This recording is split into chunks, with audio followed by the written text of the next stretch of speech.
Of State for Luweero Triangle, Honorable Alice Karamuzi Kaboyo, yesterday visited Ndejje University ahead of the 12th edition. The minister is impressed with the progress and expects the university to be fully ready for the December Games. We have Marshal Miiro with a report.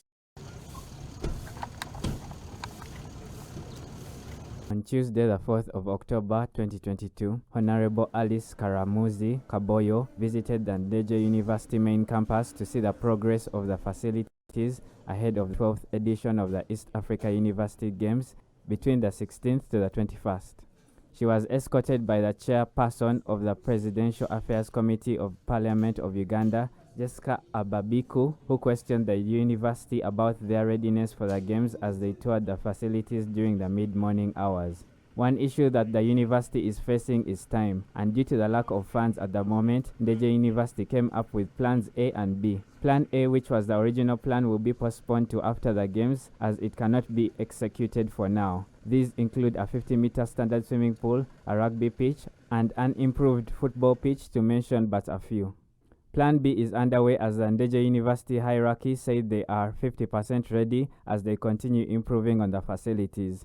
The men at work are working in shifts over a 24-hour, 7 days a week period in order to meet their deadline of being fully ready by December 1st. As the government promised to support Ndejje University with funds totaling $8 million, so far they have injected $1 million as they believe this game should not only be Ndejje University's struggle but also generally for Uganda. Professor Harriet called upon Ugandans to help support them as they will be holding a fundraising dinner at Serena Hotel on the 27th of this month. The funds released so far won't be enough, and she has promised to look for more. And indeed, we're organizing a dinner on the 27th October in Serena to see that more people come to our rescue. But we are committed to ensure that the games start beginning 16th December this year. The engineer for Ndejje University, Patrick Sechigongo, said that with option B, the facilities will be ready to be used at a usable standard for the games. Afterwards, option A will then be applied after the games. So the option B is going to have these facilities minus the new facilities that we had planned. For instance, we hoped to put a swimming pool, Olympic standard. We cannot have it. But we are now working on our swimming pool. We hoped to put up, say, rugby facilities on the upper pitch. We have now to maintain it as it has been. We hoped to redo the main host pitch, excavate the grass period. The plans are already out. But then we realized if we tamper with the grass now, the remaining month we can do nothing. We wanted to put tartan. We may, up to now we are still struggling. We want to put something similar to tartan on those facilities. The courts, we are supposed to put up new courts below the main pitch. We cannot, the funds cannot allow, but we are going only to maintain these beach games courts, and that is all. So as I talk, we had to engage local contractors other than Complant, the international contracting team, so that we are able to have these facilities.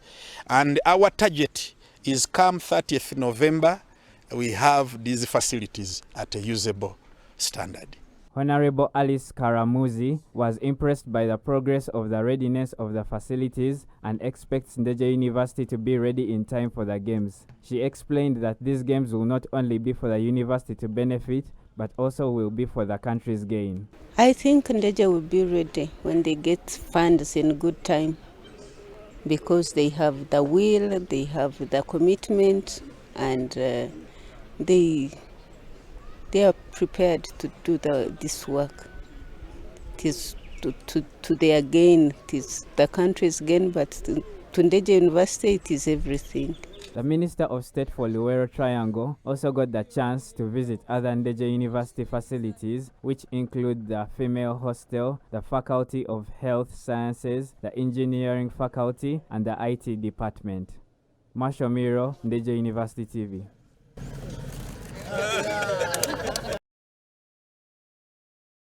President Museveni has directed the Minister for State the Minister of State for Disability to write a cabinet paper including a strategy on prevention and management of disabilities in Uganda. Grace Nabukenya with the details.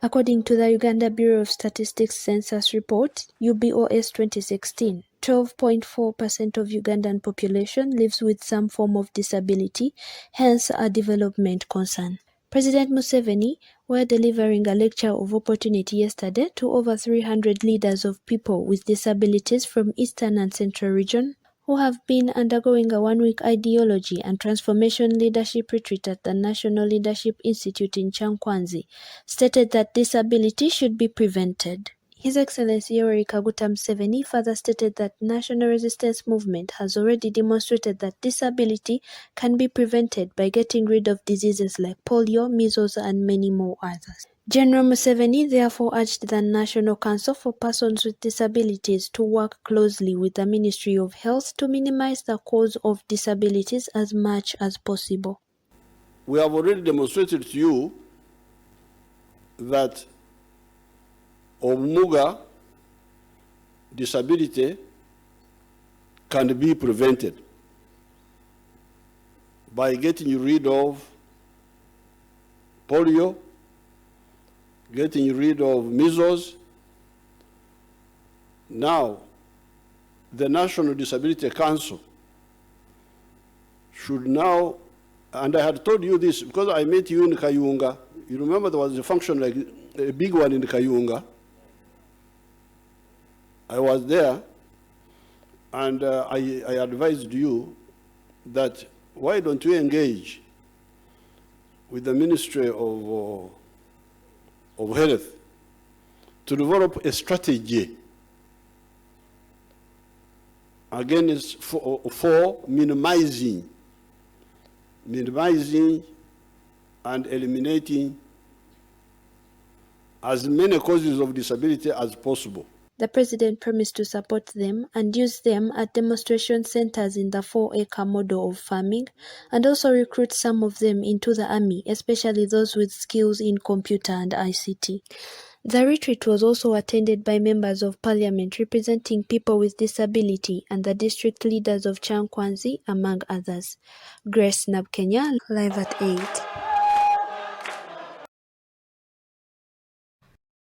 Uganda has been a British protectorate over years. On 9th of October 1962, gained her political independence and has had various heads of states, the first being Sir Edward Mutesa and now President Yoweri Kaguta Museveni. Sarah Kirabo gives us a brief profile of all the 9 presidents. At the time of independence, Uganda was under the leadership of Queen Elizabeth II as the head of state, who was also the Queen of United Kingdom, and the Commonwealth realms represented in Uganda by the Governor-General.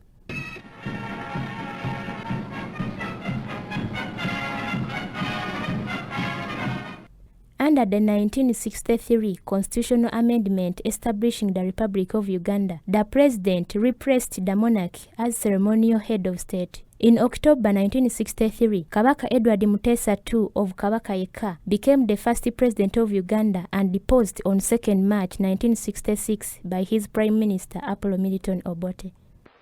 Well, it was a fight, and we had to fight our way out. But you please forgive me if I don't make too long a statement tonight. On 15th April 1966, Parliament was surrounded by troops. Obote introduced without notes a new constitution to be voted upon that very day. The federal constitutional status of kingdoms were abolished and the office of Prime Minister merged with that of the President, and all executive power became vested in Obote. Uganda was declared a republic. It's not my problem to put an end to Kabaka-ship. We have 4 Kabaka-ships in Uganda. General later Field Marshal Idi Amin led a 1971 coup that overthrew President Obote and his government and installed himself as a president on 25th January 1971. The members of the Uganda Army and Air Force decided to take over from the civilian rule because of the last arrangement which were made by the Dr. Apollo Milton Obote to disarm the all tribe of Uganda except his own tribe Langi and Acholi. And also that is the point which brought all this problem. After 8 years of his misrule, where he expelled over 70,000 Ugandan Indians who had known nowhere but Uganda as their homeland to live elsewhere, was deposed.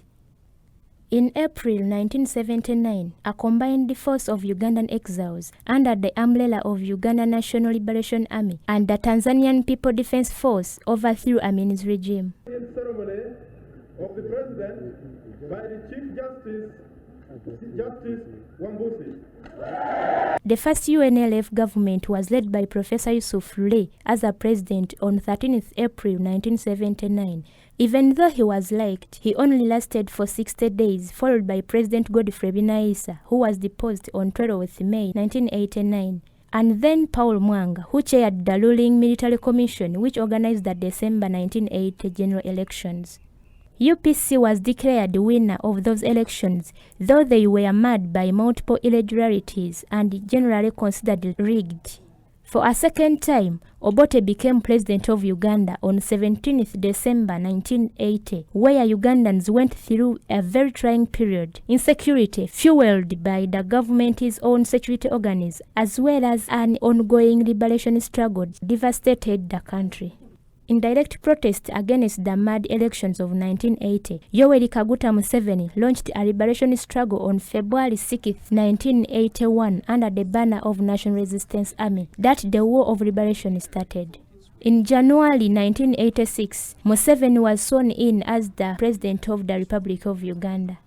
Nobody should think that what is happening today or what has been happening in the last few days is a mere change of guards. This is not a mere change of guards. I think this is a fundamental change in the politics of our country. In 1995, a new constitution was promulgated, creating a non-party, all-inclusive movement system of government. Elections to most political officers was by universal suffrage. Marginalized groups like women, disabled, youth, and the workers were given special slots on all administrative units of the government. The military was also given a representative in parliament. The aspect of keeping this system was to be reviewed by referendum every 4 years. General elections were held in 1996 under the movement system, and Yoweri Museveni was returned as a president of Uganda. In 2001, he was again returned by popular mandate to the office of president. In July 2005, a national referendum was held in which the people of Uganda resolved to return to a multi-party politics. On February 23, 2006, multi-party elections were held for both the office of president and for parliament. Parties included NRM, FDC, DP and UPC, where President Yoweri Museveni of NRM won the presidential elections.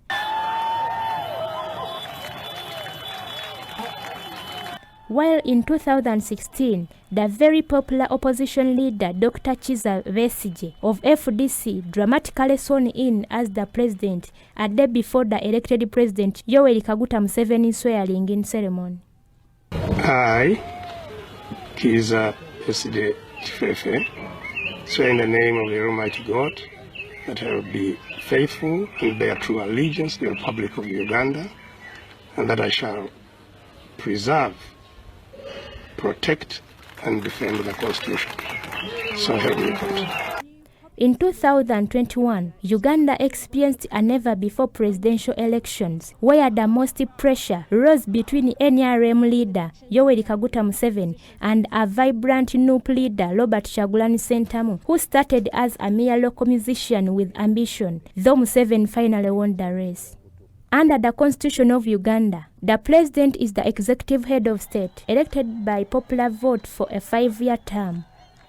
In the event of a vacancy, Parliament by law prescribed the procedure for the elections and assumption of office by a president. Sarah Kirabo, Ndejje University TV.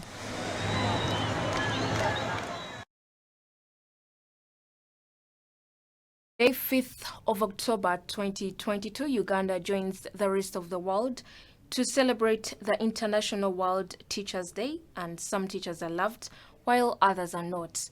And let's have Harriet Temaiya with a report.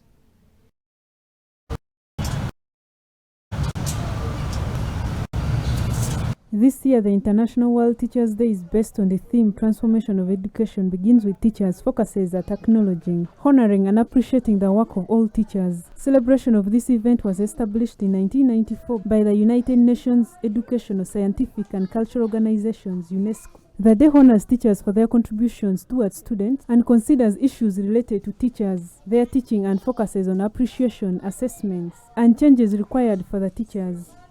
It's a special day because teachers are honored for their great work despite the challenges encountered. The International Teachers' Day is a day that was set aside to celebrate, recognize, and appreciate the importance of teachers in the whole world. I do strongly believe that the whole world today is recognizing teachers in their respective countries, places of work. I have to say teachers are very important. If it was not for my teacher, I would not be right here even sharing with the rest of the children the art I do right now. Among the schools celebrating Teachers' Day is Kampala School for the Physically Handicapped. According to Jackson Muchunguzi, the deputy head teacher at Kampala School for the Physically Handicapped, many teachers are not seen around the school premises because many are home celebrating this event. Of us are not on duty today due to the fact that they are celebrating the International Teachers' Day. Students from different schools express their happiness and excitement to all the teachers in Uganda and across the world for their great performance in their profession. I would like to wish all the teachers a good Teachers' Day and wish them all the best in their teaching. I would take this opportunity to wish every teacher out there a happy International Teachers' Day. And I would like you to know that you teachers, your dedication, kindness and wisdom has made us who we are today and is still leading us to the right path. I thank my teachers who told me not to give up, and I'm proud that I'm a graphic designer. My gratitude goes to all teachers out there. I would like to thank you for the effort. You've really done a lot in our lives and making us who we are up to this level. Well, Madam Jane Mothoni, I really appreciate the work you're really doing for us. I want to take this opportunity to thank and appreciate every teacher in this world, especially Ndejje lecturers. You've been everything to us. You've been our advisors, our mentors. Yeah, on behalf of our parents, especially Dr. Chugundu. I thank every teacher who has been so nice to me since year 1 up to date. And I love them all. Every year on 5th October, teachers are celebrated worldwide for their efforts in the education system. Harriet Temaiya, Ndejje University TV.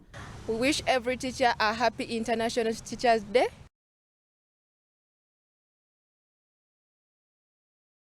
In sports, we take a fresh look at the 256 Footballer of the Year award, where Dennis Onyango, Yunus Sentamo, and Khalid Aucho are in the running.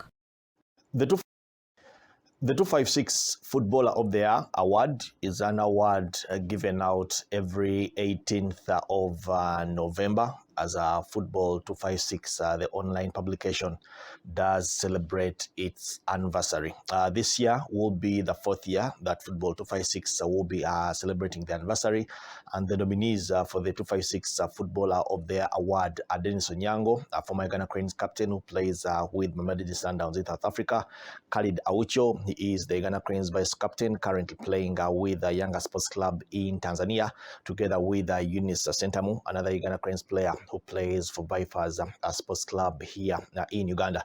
These 3 nominees were nominated by a team of sports journalists in Uganda. Of course, it was a pool of 20, but we picked out the final 3 who got the most nominations that we put out to the public for the public to start voting from the 1st of October all the way up to the 17th of November. Then the winner will be announced on the 18th of November. The award was first given out in 2019.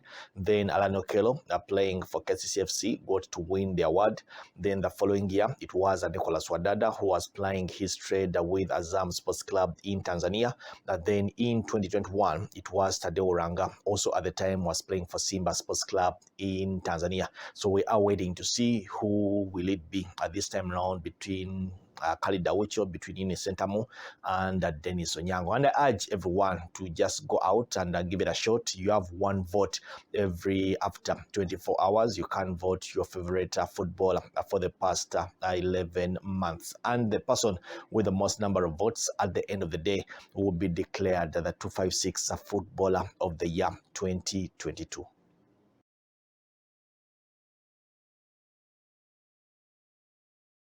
At 8 at Ndejje University Television with me, Umukunde Pierrine. Let's see each other tomorrow, same time.